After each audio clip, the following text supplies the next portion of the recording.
2 Coríntios, capítulo 1.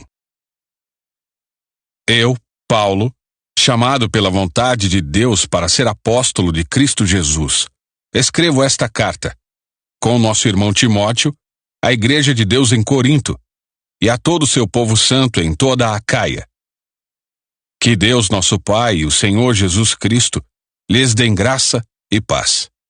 Louvado seja Deus, Pai de nosso Senhor Jesus Cristo, Pai misericordioso e Deus de todo encorajamento. Ele nos encoraja em todas as nossas aflições, para que, com o encorajamento que recebemos de Deus, possamos encorajar outros quando eles passarem por aflições. Pois quanto mais sofrimento por Cristo suportarmos, mais encorajamento será derramado sobre nós por meio de Cristo. Mesmo quando estamos sobrecarregados de aflições, é para o encorajamento e a salvação de vocês. Pois quando somos encorajados, certamente encorajaremos vocês. E então vocês poderão suportar pacientemente os mesmos sofrimentos que nós. Temos firme esperança de que, assim como vocês participam de nossos sofrimentos, também participarão de nosso encorajamento. Irmãos, queremos que saibam das aflições pelas quais passamos na província da Ásia. Fomos esmagados e oprimidos além da nossa capacidade de suportar, e pensamos que não sobreviveríamos. De fato, esperávamos morrer, mas como resultado deixamos de confiar em nós mesmos e aprendemos a confiar somente em Deus, que ressuscita os mortos. Ele nos livrou do perigo mortal e nos livrará outra vez. Nele depositamos nossa esperança, e Ele continuará a nos livrar. E vocês nos têm ajudado a orar por nós. Então muitos darão graças, porque Deus, em sua bondade, respondeu a tantas orações feitas em nosso favor. Podemos dizer com certeza e com a consciência limpa que temos vivido em santidade e sinceridade dadas por Deus. Dependemos da graça divina, e não da sabedoria humana. É dessa forma que nos temos conduzido diante do mundo, e especialmente em relação a vocês. Nossas cartas foram claras e objetivas, não havendo nada escrito nas entrelinhas, ou que não conseguissem compreender. Espero que um dia vocês nos entendam plenamente, mesmo que não o façam agora. Então, no dia do Senhor Jesus, poderão se orgulhar de nós como nos orgulhamos de vocês. Porque eu estava tão certo de sua compreensão e confiança, queria abençoá-los duplamente visitando-os 2 vezes. Primeiro a caminho da Macedônia e depois ao voltar de lá. Então vocês poderiam me ajudar com minha viagem para a Judéia. Talvez vocês estejam se perguntando, por que mudei de ideia? Será que faço meus planos de modo irresponsável? Será que sou como as pessoas do mundo que dizem sim quando na verdade querem dizer não? Tão certo como Deus é fiel, nossa palavra a vocês não oscila entre sim e não. Pois Jesus Cristo, o Filho de Deus, não oscila entre sim e não. Foi a respeito dele que Silas, Timóteo e eu lhes falamos, e sendo ele o sim definitivo, ele sempre faz o que diz. Pois todas as promessas de Deus se cumpriram em Cristo, com um alto e claro sim. E por meio de Cristo confirmamos isso, de modo que nosso amém se eleva a Deus para a sua glória. É Deus quem nos capacita e a vocês a permanecermos firmes em Cristo. Ele nos ungiu e nos identificou como sua propriedade ao colocar em nosso coração o selo do Espírito, a garantia de tudo que Ele nos prometeu. Agora invoco a Deus como testemunha de que foi para poupá-los que ainda não voltei a Corinto. Isso não significa que queremos controlar vocês, dizendo-lhes como exercer sua fé. Nosso desejo é trabalhar com vocês para que tenham alegria, pois é pela fé que permanecem firmes.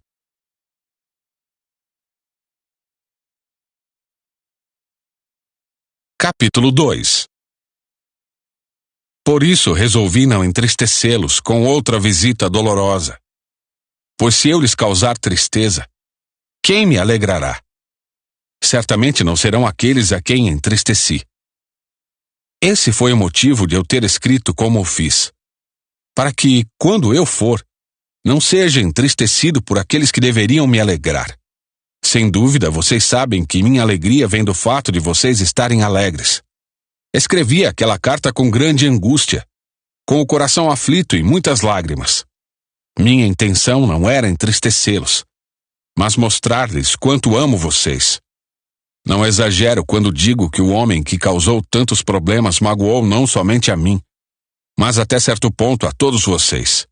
A maioria de vocês se opôs a ele, e isso já foi castigo suficiente. Agora, porém, é hora de perdoá-lo e confortá-lo. Do contrário, pode acontecer de ele ser vencido pela tristeza excessiva. Peço, portanto, que reafirmem seu amor por ele. Eu lhes escrevi daquela forma para testá-los e ver se seguiriam todas as minhas instruções. Se vocês perdoam esse homem, eu também o perdoo. E quando eu perdoo o que precisa ser perdoado, faço-o na presença de Cristo, em favor de vocês, para que Satanás não tenha vantagem sobre nós, pois conhecemos seus planos malignos. Quando cheguei à cidade de Troade para anunciar as boas novas de Cristo, o Senhor me abriu uma porta de oportunidade. Contudo, não tive paz em meu espírito, pois meu querido irmão Tito ainda não havia chegado com notícias de vocês. Assim, despedi-me dos irmãos dali e fui à Macedônia para procurá-lo. Mas graças a Deus que, em Cristo, sempre nos conduz triunfantemente. Agora, por nosso intermédio, ele espalha o conhecimento de Cristo por toda parte, como um doce perfume. Somos o aroma de Cristo que se eleva até Deus. Mas esse aroma é percebido de forma diferente, por aqueles que estão sendo salvos e por aqueles que estão perecendo. Para os que estão perecendo, somos cheiro terrível de morte e condenação. Mas para os que estão sendo salvos, somos perfume que dá vida. E quem está à altura de uma tarefa como essa? Não somos como muitos que fazem da palavra de Deus um artigo de comércio. Pregamos a palavra de Deus com sinceridade e com a autoridade de Cristo, sabendo que Deus nos observa.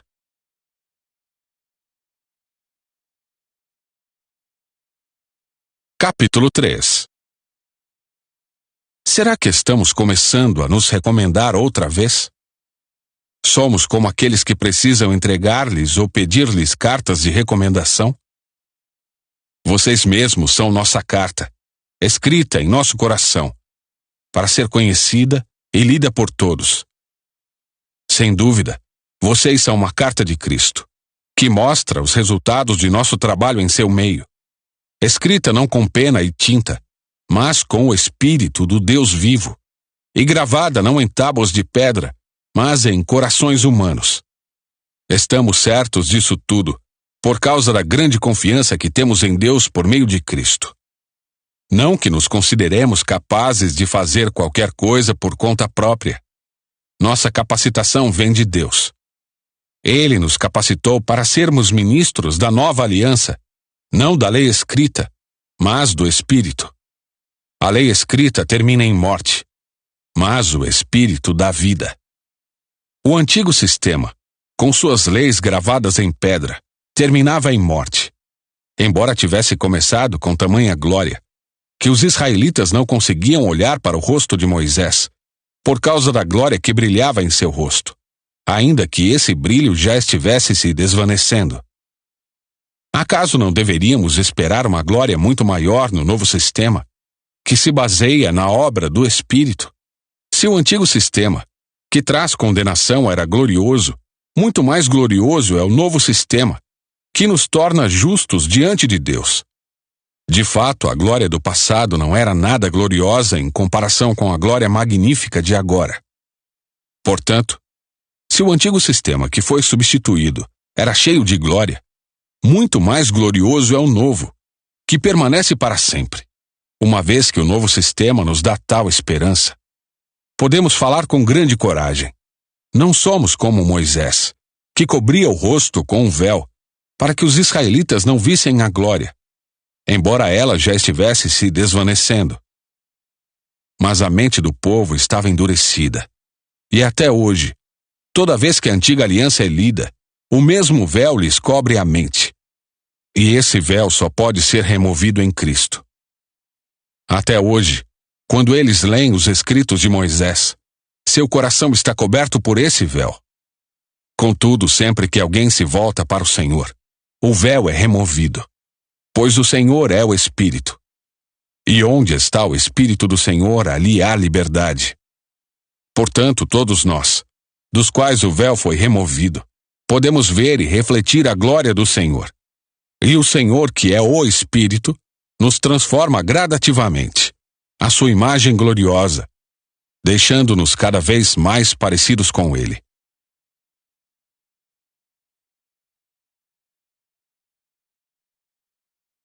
Capítulo 4.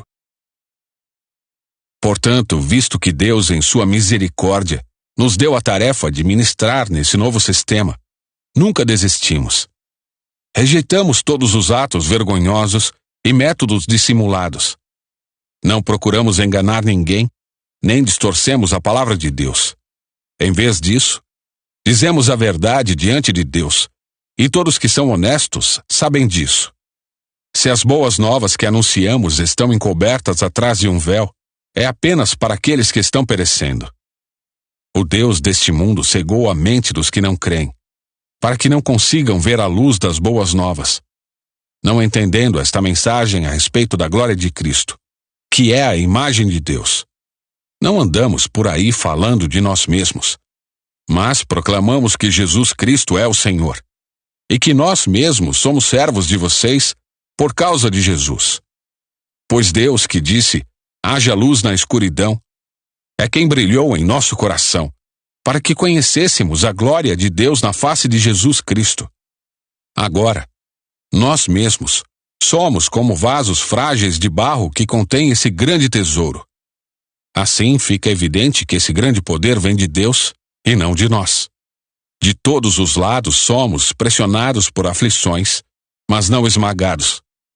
Ficamos perplexos, mas não desesperados. Somos perseguidos, mas não abandonados. Somos derrubados, mas não destruídos. Pelo sofrimento, nosso corpo continua a participar da morte de Jesus, para que a vida de Jesus também se manifeste em nosso corpo. Sim, vivemos sob constante perigo de morte, porque servimos a Jesus, para que a vida de Jesus se manifeste em nosso corpo mortal. Assim, enfrentamos a morte, mas isso resulta em vida para vocês. Continuamos a pregar, porque temos o mesmo tipo de fé mencionada nas Escrituras. Crie em Deus. Por isso falei. Sabemos que Deus, que ressuscitou o Senhor Jesus, também nos ressuscitará com Jesus e nos apresentará a Ele junto com vocês. Tudo isso é para o bem de vocês. E à medida que a graça alcançar mais pessoas, haverá muitas ações de graças, e Deus receberá cada vez mais glória. Por isso, nunca desistimos. Ainda que nosso exterior esteja morrendo, nosso interior está sendo renovado a cada dia. Pois estas aflições pequenas e momentâneas que agora enfrentamos produzem para nós uma glória que pesa mais que todas as angústias e durará para sempre. Portanto, não olhamos para aquilo que agora podemos ver. Em vez disso, fixamos o olhar naquilo que não se pode ver. Pois as coisas que agora vemos logo passarão, mas as que não podemos ver durarão para sempre.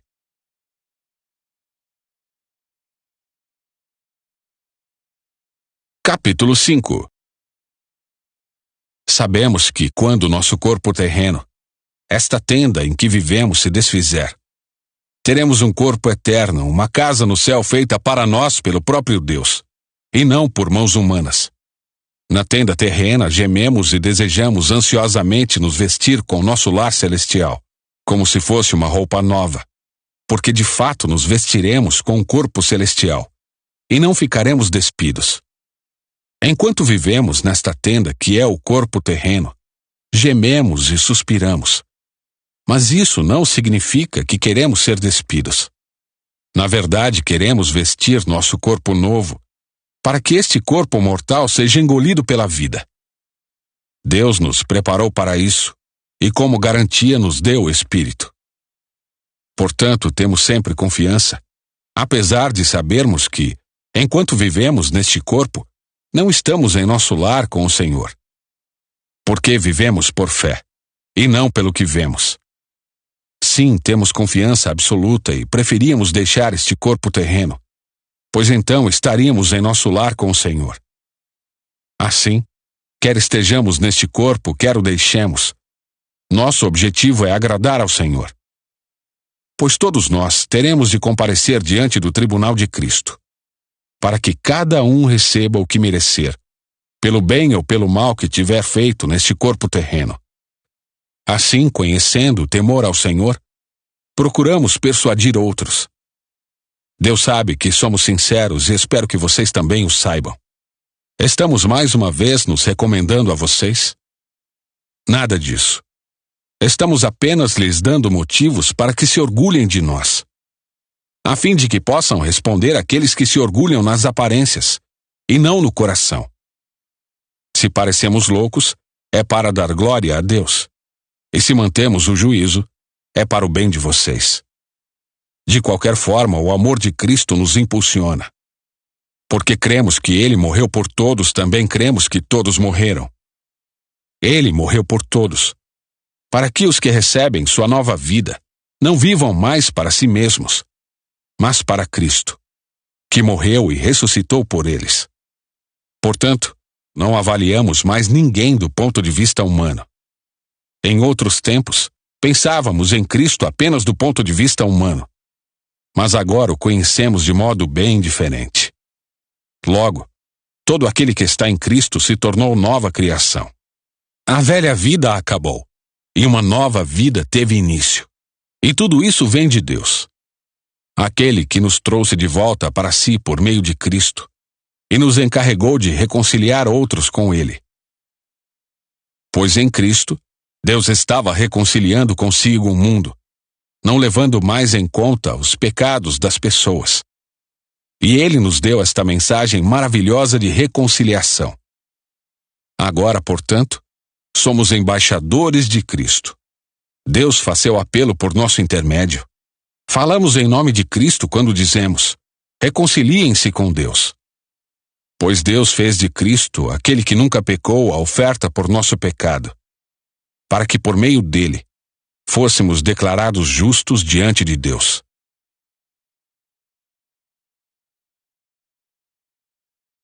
Capítulo 6.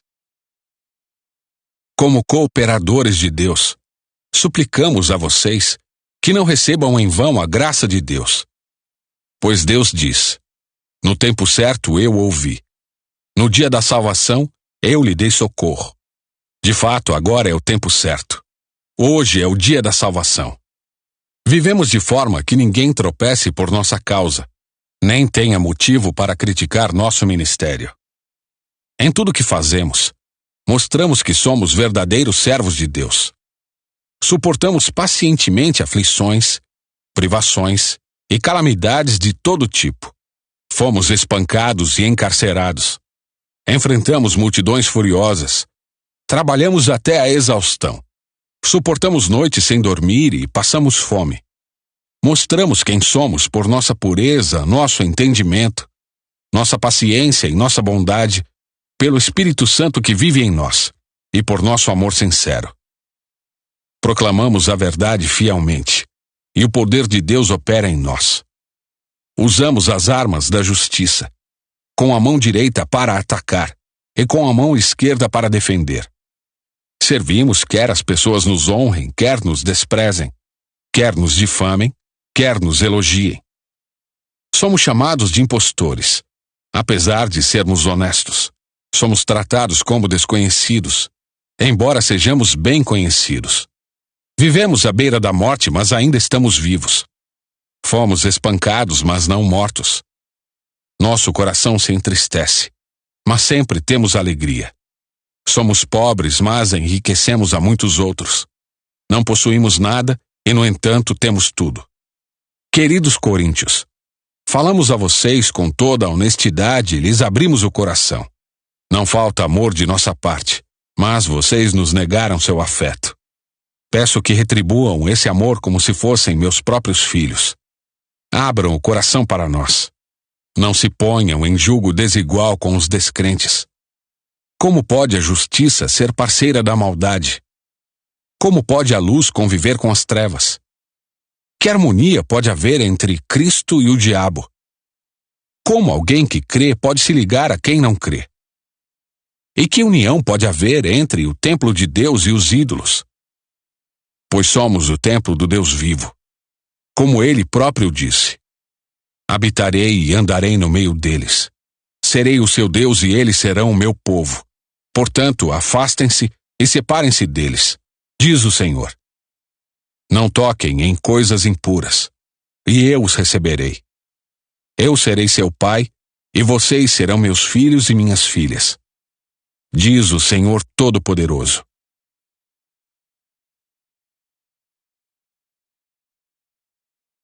Capítulo 7. Amados, visto que temos essas promessas, purifiquemo-nos de tudo que contamina o corpo ou o espírito, tornando-nos cada vez mais santos porque tememos a Deus. Peço-lhes que abram o coração para nós.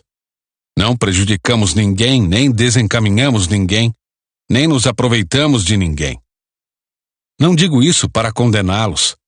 Já lhes disse que vocês estão em nosso coração. Estamos juntos, seja para morrer, seja para viver. Tenho muita confiança em vocês, e de vocês tenho muito orgulho. Vocês têm me encorajado grandemente e me proporcionado alegria, apesar de todas as nossas aflições. Quando chegamos à Macedônia, não tivemos nenhum descanso. Enfrentamos conflitos de todos os lados, com batalhas externas e temores internos. Mas Deus, que conforta os desanimados, nos encorajou com a chegada de Tito. Sua presença foi uma alegria, como também o foi a notícia que ele nos trouxe do encorajamento que recebeu de vocês. Quando ele nos contou quanto desejam me ver, quanto lamentam o que aconteceu e quão dedicados são a mim, fiquei muito feliz. Não me arrependo de ter enviado aquela carta severa, embora a princípio tenha lamentado a dor que ela lhes causou, ainda que por algum tempo. Agora, porém, alegro-me por tê-la enviado. Não pela tristeza que causou, mas porque a dor os levou ao arrependimento. Foi o tipo de tristeza que Deus espera de seu povo. Portanto, não lhes causamos mal algum, porque a tristeza que é da vontade de Deus conduz ao arrependimento e resulta em salvação. Não é uma tristeza que causa remorso, mas a tristeza do mundo resulta em morte. Vejam o que a tristeza que vem de Deus produziu em vocês. Trouxe dedicação, defesa de suas ações, indignação, temor, desejo de me ver, zelo e prontidão em punir a injustiça. Vocês mostraram que fizeram todo o necessário para corrigir a situação.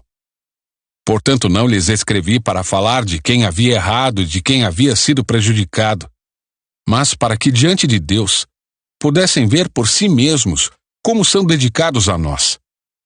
Fomos grandemente encorajados por isso. Além de nos sentirmos encorajados, ficamos particularmente contentes de ver Tito alegre, porque todos vocês o receberam bem e o tranquilizaram. Eu tinha dito a ele quanto me orgulhava de vocês, e vocês não me decepcionaram. Sempre lhes disse a verdade, e ficou provado que eu tinha razão ao elogiá-los.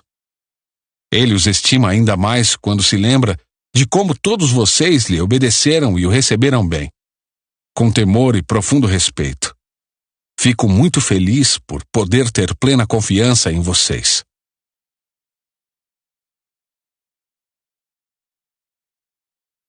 Capítulo 8.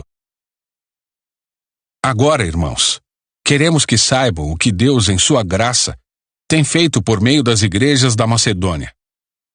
Elas têm sido provadas com muitas aflições, mas sua grande alegria e extrema pobreza transbordaram em rica generosidade. Posso testemunhar que deram não apenas o que podiam, mas muito além disso, e o fizeram por iniciativa própria.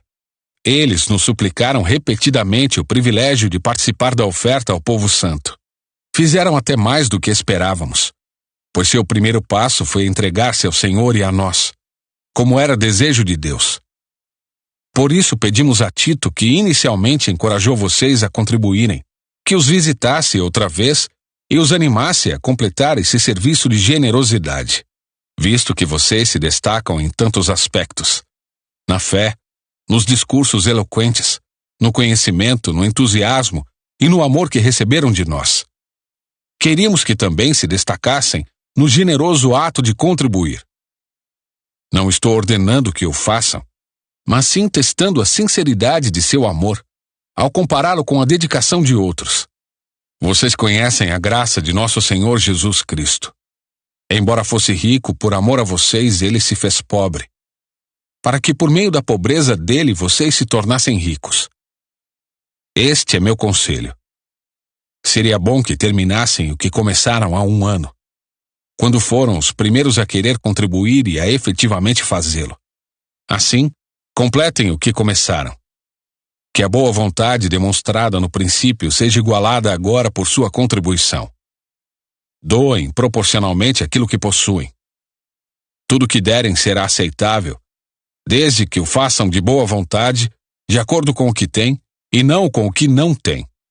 Não que sua contribuição deva facilitar a vida dos outros e dificultar a de vocês. Quero dizer apenas que deve haver igualdade. No momento vocês têm fartura e podem ajudar os que passam por necessidades. Em outra ocasião, eles terão fartura e poderão compartilhar com vocês quando for necessário. Assim haverá igualdade, como dizem as Escrituras. Para aqueles que muito recolheram, nada sobrou, e para aqueles que pouco recolheram, nada faltou.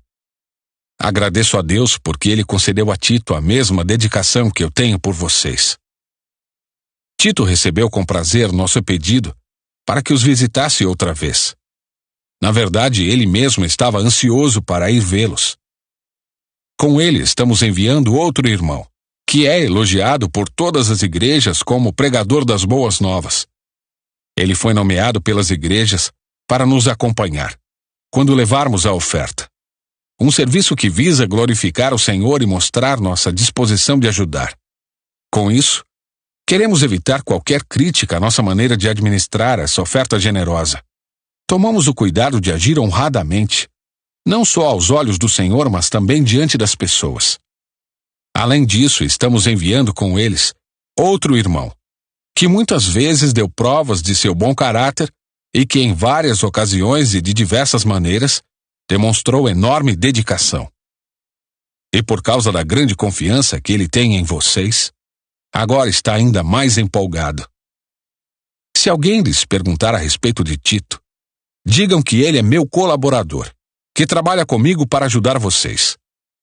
Quanto aos irmãos que o acompanham, foram enviados pelas igrejas e trazem honra a Cristo. Portanto, mostrem diante dele seu amor e provem para todas as igrejas que temos razão ao elogiar vocês.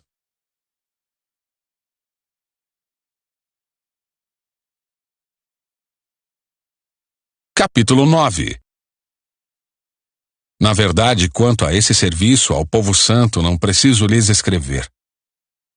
Sei quanto estão ansiosos para ajudar, e expressei às igrejas da Macedônia meu orgulho de que vocês, na Acaia, estão prontos para enviar uma oferta desde o ano passado. De fato, foi sua dedicação que incentivou muitos a também contribuir. Ainda assim, envio esses irmãos para me certificar de que vocês estão preparados, como tenho dito a eles. Não quero elogiar vocês sem razão. Que vexame seria para nós e ainda mais para vocês, se alguns macedônios chegassem comigo e descobrissem que vocês não estão preparados, depois de tudo que eu disse a eles. Portanto, considerei apropriado enviar esses irmãos antes de mim. Eles cuidarão para que a oferta que vocês prometeram esteja pronta. Que seja, porém, uma oferta voluntária e não entregue de má vontade. Lembrem-se, quem lança apenas algumas sementes, obtém uma colheita pequena. Mas quem semeia com fartura obtém uma colheita farta. Cada um deve decidir em seu coração quanto dar. Não contribuam com relutância ou por obrigação, pois Deus ama quem dá com alegria. Deus é capaz de lhes conceder todo tipo de bênçãos para que, em todo o tempo, vocês tenham tudo de que precisam, e muito mais ainda para repartir com outros. Como dizem as Escrituras, compartilha generosamente com os necessitados. Seus atos de justiça serão lembrados para sempre. Pois é Deus quem supre a semente para o que semeia, e depois o pão para seu alimento. Da mesma forma, Ele proverá e multiplicará sua semente, e produzirá por meio de vocês muitos frutos de justiça. Em tudo vocês serão enriquecidos, a fim de que possam ser sempre generosos. E quando levarmos sua oferta para aqueles que precisam dela, eles darão graças a Deus. Logo, duas coisas boas resultarão desse ministério de auxílio. As necessidades do povo santo serão supridas, e eles expressarão com alegria sua gratidão a Deus. Como resultado do serviço de vocês, eles darão glória a Deus, pois sua generosidade com eles e com todos os que creem mostrará que vocês são obedientes às boas novas de Cristo. E eles orarão por vocês com profundo afeto, por causa da graça transbordante que Deus concedeu a vocês. Graças a Deus por essa dádiva, tão maravilhosa que nem as palavras conseguem expressar.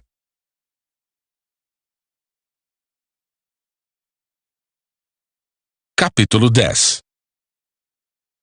Agora eu, Paulo, apelo a vocês com a mansidão e a bondade de Cristo, mesmo ciente de que vocês me consideram fraco pessoalmente e duro apenas à distância, quando lhes escrevo. Pois bem, suplico-lhes que, quando eu for visitá-los, não precise ser duro com aqueles que pensam que agimos segundo motivações humanas. Embora sejamos humanos, não lutamos conforme os padrões humanos. Usamos as armas poderosas de Deus, e não as armas do mundo, para derrubar as fortalezas do raciocínio humano e acabar com os falsos argumentos. Destruímos todas as opiniões arrogantes que impedem as pessoas de conhecer a Deus. Levamos cativo todo pensamento rebelde e o ensinamos a obedecer a Cristo. E depois que vocês se tornarem inteiramente obedientes, estaremos prontos para punir todos que insistirem em desobedecer. Vocês se preocupam apenas com o que é aparente. Aqueles que afirmam pertencer a Cristo devem reconhecer que pertencemos a Cristo tanto quanto eles. Pode parecer que estou me orgulhando além do que deveria, da autoridade que o Senhor nos deu. Mas nossa autoridade visa edificar vocês e não destruí-los. Portanto, não me envergonharei de usá-la. Não é minha intenção assustar vocês com minhas cartas, pois alguns dizem: as cartas de Paulo são exigentes e enérgicas, mas em pessoa ele é fraco e seus discursos de nada valem. Essa gente deveria perceber que, quando estivermos presentes em pessoa, nossas ações serão tão enérgicas quanto aquilo que dizemos à distância, em nossas cartas. Não nos atreveríamos a nos classificar como esses indivíduos, nem a nos comparar com eles, que se julgam tão importantes. Ao se compararem apenas uns com os outros, usando a si mesmos como medida, só mostram como são ignorantes. Não nos orgulharemos do que se fez fora de nosso campo de autoridade. Antes nos orgulharemos apenas do que aconteceu dentro dos limites da obra que Deus nos confiou, que inclui nosso trabalho com vocês. Quando afirmamos ter autoridade sobre vocês, não ultrapassamos esses limites, pois fomos os primeiros a chegar até vocês com as boas novas de Cristo. Também não nos orgulhamos do trabalho realizado por outros, nem assumimos o crédito por ele.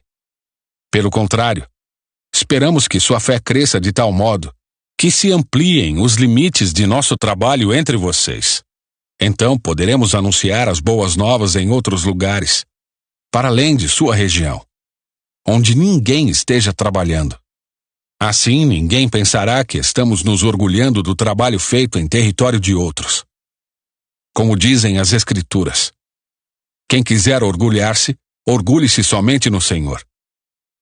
Quando alguém elogia a si mesmo, esse elogio não tem valor algum. O importante mesmo é ser aprovado pelo Senhor.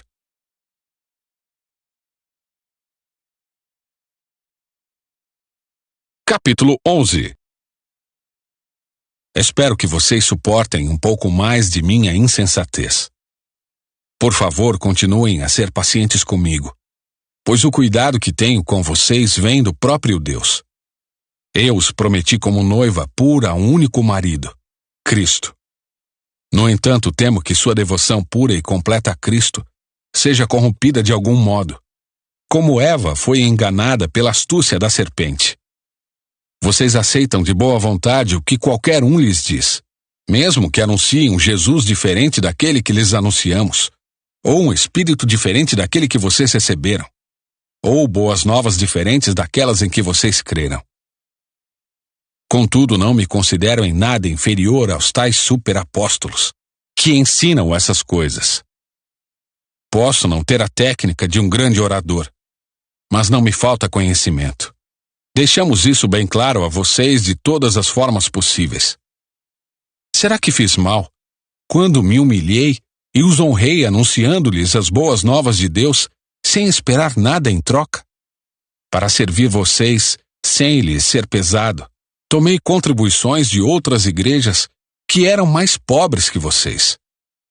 E quando estive com vocês, e não tinha o suficiente para me sustentar, não fui um peso para ninguém, pois os irmãos que vieram da Macedônia trouxeram tudo de que eu precisava. Nunca fui um peso para vocês, e nunca serei. Tão certo como a verdade de Cristo está em mim, ninguém em toda a Acaia jamais me impedirá de me orgulhar disso. Por quê? Porque não os amo? Deus sabe quanto os amo. Assim continuarei a fazer o que sempre tenho feito. Com isso, frustrarei aqueles que procuram uma oportunidade de se orgulhar de realizar um trabalho como o nosso. Esses indivíduos são falsos apóstolos, obreiros enganosos, disfarçados de apóstolos de Cristo. Mas não me surpreenda. Até mesmo Satanás se disfarça de anjo de luz. Portanto, não é de admirar que seus servos também finjam ser servos da justiça. No fim, receberão o castigo que suas obras merecem. Volto a dizer, não pensem que sou insensato, mas se o fizerem, aceitem-me como insensato, para que eu também me orgulhe um pouco. Não expresso esse meu orgulho como algo que vem do Senhor, mas como um insensato faria. Uma vez que outros se orgulham de suas realizações humanas, farei o mesmo. Afinal, vocês se consideram sábios, mas suportam de boa vontade os insensatos. Aceitam que outros os escravizem, devorem seus bens, se aproveitem de vocês, os menosprezem e lhes batam no rosto. Envergonho-me de dizer que fomos fracos demais para agir desse modo, em qualquer coisa que eles se atrevem a se orgulhar. Mas uma vez falo como insensato, eu também me atrevo. Eles são hebreus? Eu também sou. São israelitas? Eu também sou. São descendentes de Abraão?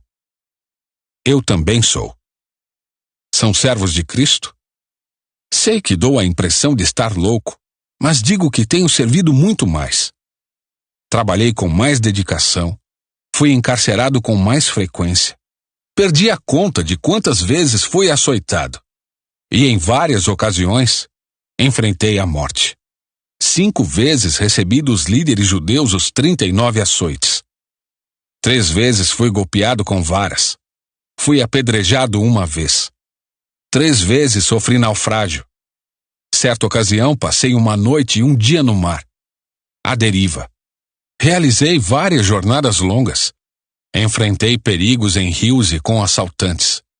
Enfrentei perigos de meu próprio povo, bem como dos gentios. Enfrentei perigos em cidades, em desertos e no mar. E enfrentei perigos por causa de homens que se diziam irmãos, mas não eram. Tenho trabalhado arduamente, horas a fio, e passei muitas noites sem dormir. Passei fome e senti sede, e muitas vezes fiquei em jejum. Tremi de frio, por não ter roupa suficiente para me agasalhar. Além disso tudo, sobre mim pesa diariamente a preocupação com todas as igrejas. Quem está fraco que eu também não sinta fraqueza? Quem se deixa levar pelo caminho errado, que a indignação não me consuma? Portanto, se devo me orgulhar, prefiro que seja das coisas que mostram como sou fraco. Deus, o Pai de nosso Senhor Jesus, que é digno de louvor eterno, sabe que não estou mentindo. Quando estava em Damasco, o governador, sob o rei Aretas, pôs guardas às portas da cidade para me capturar. Para escapar dele, tive de ser baixado num cesto grande, de uma janela no muro da cidade.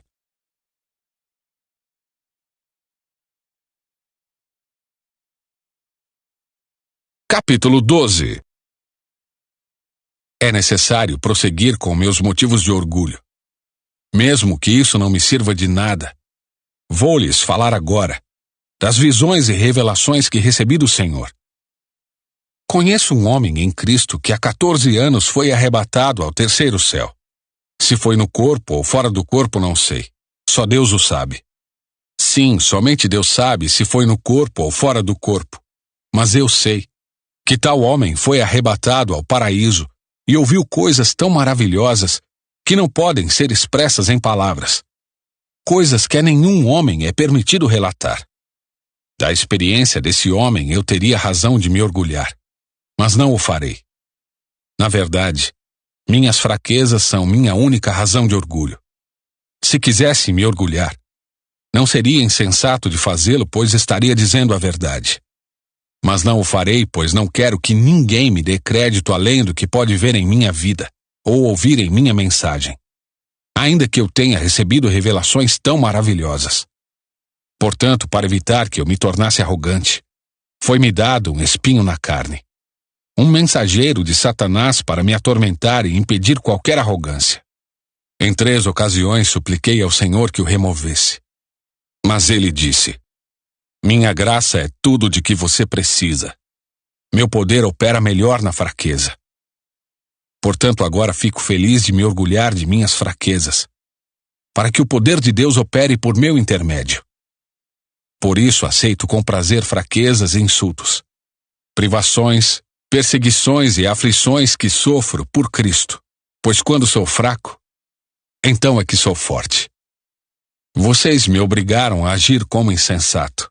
Vocês é que deveriam me elogiar, pois embora eu nada seja, não sou inferior a esses superapóstolos. Quando estive com vocês, certamente dei provas de que sou apóstolo, pois com grande paciência realizei sinais, maravilhas e milagres entre vocês. A única coisa que não fiz, e que faço nas outras igrejas, foi me tornar um peso para vocês. Perdoem-me por essa injustiça. Agora irei visitá-los pela 3ª vez, e não serei um peso para vocês. Não quero seus bens, quero vocês. Afinal, os filhos não ajuntam riquezas para os pais. Ao contrário, são os pais que ajuntam riquezas para os filhos. Por vocês, de boa vontade, me desgastarei e gastarei tudo o que tenho. Embora pareça que, quanto mais eu os ame, menos vocês me amam.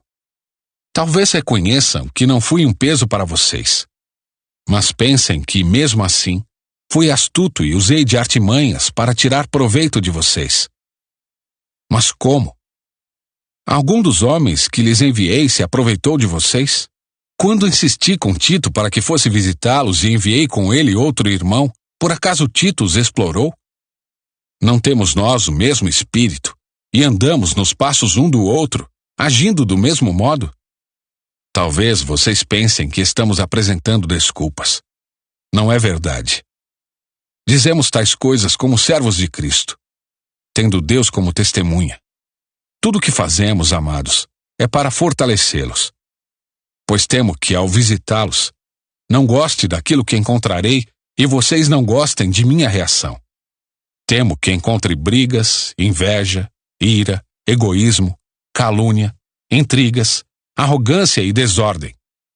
Sim, temo que, ao visitá-los outra vez, Deus me humilhe diante de vocês e eu venha me entristecer. Porque muitos de vocês não abandonaram os pecados que cometiam no passado e não se arrependeram de sua impureza, sua imoralidade sexual e seu anseio por prazeres sensuais.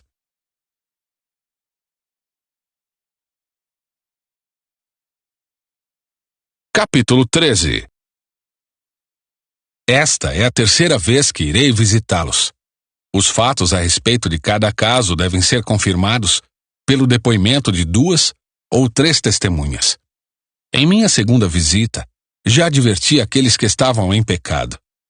Agora, como naquela ocasião, volto a adverti-los, e também os demais de que, da próxima vez, não os pouparei. Eu lhes darei todas as provas que desejarem, de que Cristo fala por meu intermédio. Ele não é fraco ao tratar com vocês. Ao contrário, é poderoso entre vocês. Embora ele tenha sido crucificado em fraqueza, agora vive pelo poder de Deus. Nós também somos fracos como Cristo foi. Mas quando tratarmos com vocês, estaremos vivos com ele e teremos o poder de Deus. Examinem a si mesmos. Verifiquem se estão praticando o que afirmam crer. Assim poderão ser aprovados. Certamente sabem que Jesus Cristo está entre vocês. Do contrário, já foram reprovados. Minha expectativa é que, uma vez que se examinarem, reconheçam que não fomos reprovados.